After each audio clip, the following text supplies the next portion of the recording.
Hi BookTube, this is Johnny. I thought I'd make a video. I'm trying to use my newest camera, which I don't want to see myself. You can switch the thing around and see yourself in the window, but I don't want to see myself. It would be too distracting. So yeah, it's time to make a video. I noticed it. I looked at my YouTube channel. It's been 2 days since I have graced you with my presence. And yeah, life just keeps zooming by. I always write in my diary in the mornings. Let me see, I have my diaries here. I usually use the phrase, let me see if I can find an example. Oh, I don't know. Oh, here it is. For example, this is April 17th, 2018. It is 8:26 a.m. Tuesday in the death flow. A snowy, gray, cold morning. I always use that expression, in the death flow. Sometimes I use the expression in the flow of divine providence, in the flow of redemption, salvation history, things like that. But I always see myself like in the process of decay, and I don't think I really always mean that in a negative way. A verse came to my mind as I was saying this. Some of my verses in 2 Corinthians, Paul's letter to the second epistle of Paul the Apostle to the Corinthians. He says here in chapter 4, "Therefore we do not lose heart, even though our outward man is perishing. Yet the inward man is being renewed day by day. For our light affliction, which is but for a moment, is working for us a far more exceeding eternal weight of glory. While we do not look at the things which are seen, but at the things which are not seen. For the things which are seen are temporal, but the things which are not seen are eternal." And then he goes down to in chapter 5 verse 1, "For we know that our earthly house, this tent, is destroyed. We have a building from God, a house not made with hands, eternal in the heavens." So yeah, in the death flow. This outward man is decaying, but the inward man is being renewed continually by God the Holy Spirit. So, as far as my diary, today I ended on page 325 for the year 2018. Tomorrow is a Saturday. Tonight is a Friday night. This is Friday Night Reads. This is, it's Friday, April the 27th, 2018, here in West Michigan. It is 8:29 at night. So yeah, I have my May diary all ready for, I think Monday is the 30th, and that's the last day of April 2018. And then next Tuesday is May 1st. So existence keeps zooming by. We keep heading for the end of this present evil age and waiting to go into the eternal state of glory, the new creation. Yeah, I have my April 28, 2018 all ready to be for tomorrow morning. So this is Friday Reads. What did I read today, and what do I plan to read this weekend? Well, I've been showing this book, Militant Grace, Apocalyptic Turn, and the Future of Christian Theology by Philip G. Ziegler.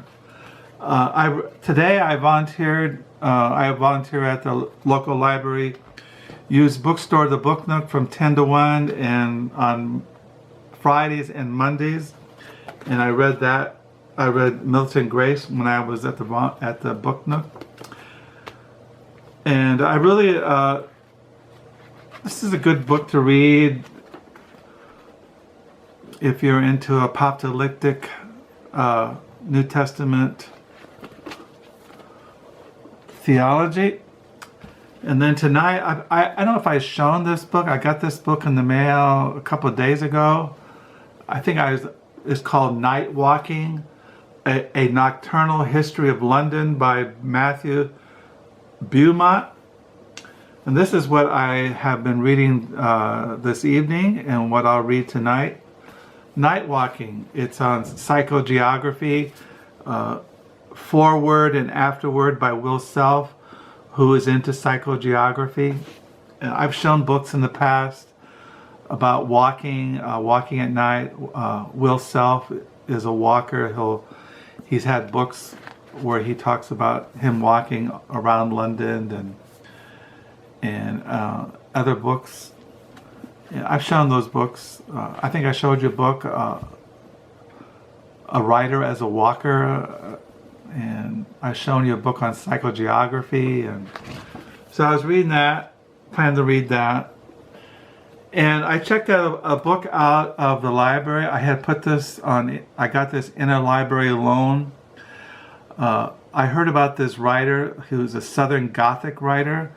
He passed away, but he's written several novels. And this is the one I got out of the interlibrary loan. It's called Twilight by William Gay. And it says here, from the acclaimed writer, I mean, I can't, it's covered up there. Southern Gothic novel about caretaker who won't let the dead rest. Suspecting that something is amiss with their father's burial, teenager Kenneth Tyler and his sister Corey venture to his gravesite and make a horrific discovery. Their father, a whiskey bootlegger, was not actually buried in the casket they bought for him. Worse, they learned that Phaeton Breeze, a perverse undertaker, has been grotesquely manipulating the town's dead. Armed with incriminating photographs, Tyler becomes obsessed with bringing Fenton to justice. But first he must outrun Granville Shutter, a local strongman and convicted murderer hired by Fenton to destroy the evidence.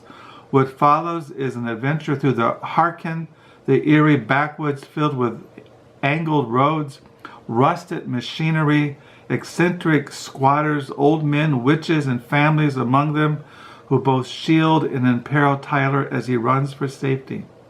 Exploring the classic Southern themes of good and evil, written in his characteristic, haunting prose, this Gothic fairy tale solidifies William Gay's reputation as one of the South's most talented and esteemed writers. Yeah, I came across him about a week ago, and I'm always looking for new writers, and so I checked this out. You probably read it in a day if I just sat down. So I plan to read this weekend. What else have I been reading? Oh, let me see. I have anything else here that I brought here? Oh, I don't. Anyway, I'll just show you the thrift store books. I have been going to local thrift stores, and these are the books I found. Well, first of all, this is the book I got from my free book for volunteering at the Book Nook today. This is called Righteous, an Agee novel by Joe Ide. I showed you that I was reading a couple of months ago his IQ Joe Ide novel. I mean, I got that far into it. I think I read 215 pages, and there is 337 pages. This is the first in the IG, which he is the main character, which stands for Isaiah Quantaby, a high school dropout, has unassuming nature that disguises a ferocious intelligence. Most people call him IQ. Word has gotten around, if you've got a problem, Isaiah will take care of it. His rates are adjustable to your income or lack thereof, but when cash gets tight, Isaiah is forced to take on the case of a rat Mongol whose life is in danger, and IQ finds his investigation encompasses much more than he bargained for. So this is the first, and then this is the follow-up. This is 10 years after this one. This is 10 years. You have this one, and then 10 years afterwards you have this one. This is Righteous. So I got that as my free book today. My wife today went on a thrift store crawl, which means you go to all the different thrift stores and you have them stamp this little thing here, all the different thrift stores in the area, and then you put this in a little, when you fill it all up, you put it in a little container at one of the thrift stores and they draw it out and you get a prize. Well, my wife got me some books this morning on her thrift store haul. She found Lifetime Stories 1952 to 2007 by Nadine Gordimer. She's a South African writer. She's won the Nobel Prize in Literature. Several years ago, I read a lot of her novels. I have a big stack of her stuff downstairs in the library. My wife got me that. And then my wife bought this very famous novel by James Agee, A Death in the Family. I have an old paperback. This is a Book of the Month classic. Death in the Family. It still has the thing in it. The Book of the Month. This was published in 1985, this edition. Death in the Family. There's a picture in the back. And then she bought this book, The Railroad Station, A Social History by Jeffrey Richards and John M. Mackenzie. I don't know why she got me this, but hey. It's kind of interesting. I saw this at the thrift store that she went to, and I looked at it, but I don't know. I think it does have, I don't know. Hey, my wife bought it. That's nice of her. And then I went to a thrift store yesterday and found this book. It's called The Arabists, Romance of the American Elite by Robert D. Kaplan.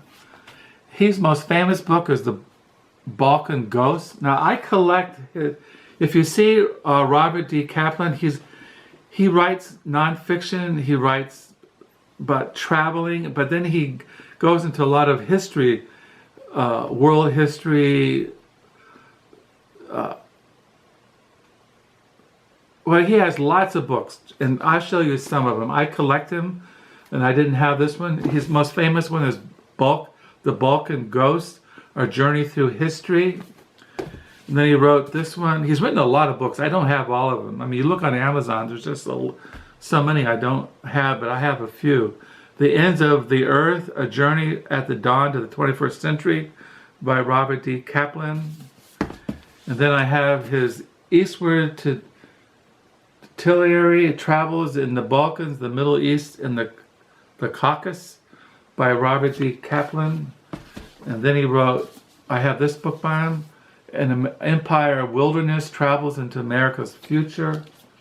Yeah, he writes about politics, world history, travel.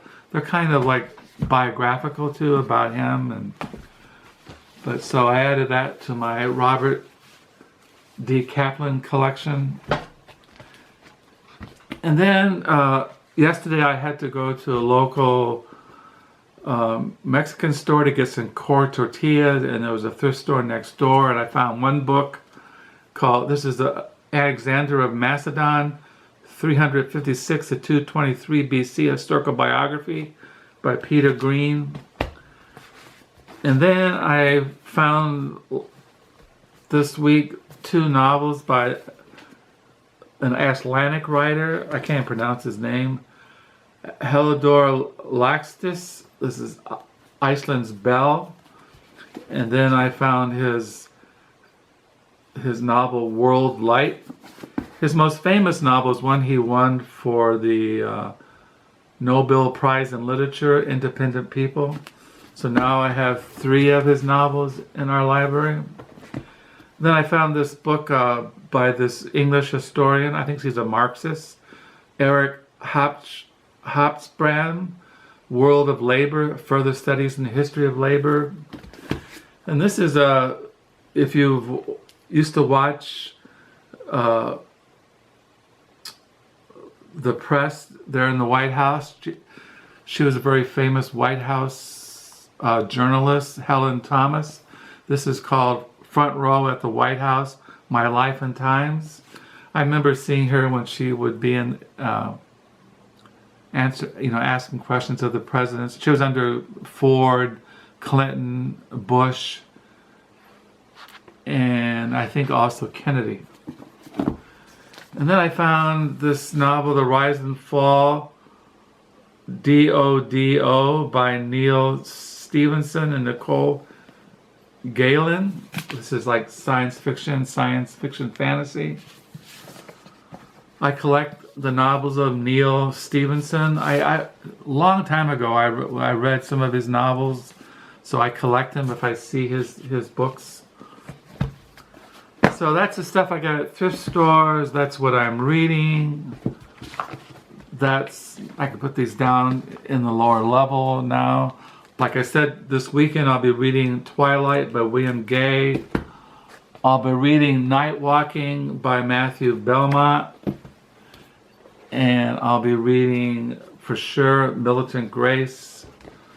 I'm also reading that crime fiction by Ace Atkinson, The Fallen. I am reading that. I forgot to bring it here to the table.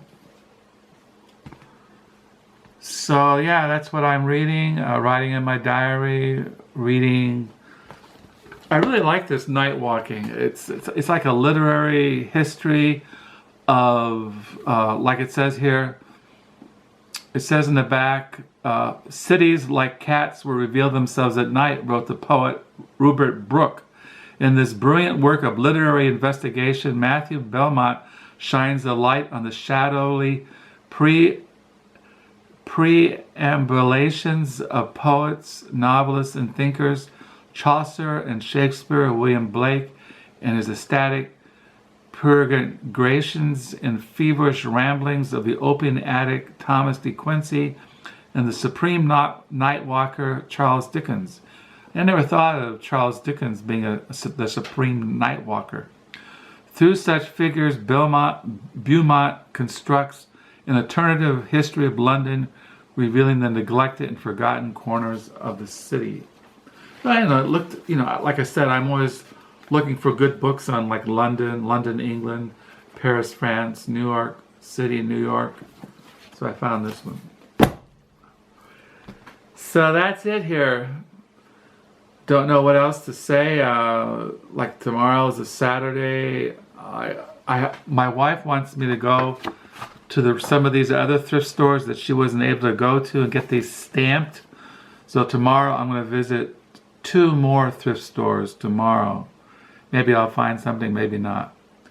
And then I can put that in one of those containers at one of these thrift stores. And maybe my wife, we did a thrift store haul last year and we won a certificate for ample dumplings. So maybe we'll win something. So I hope you're having, you had a good week. Hope you have a good weekend.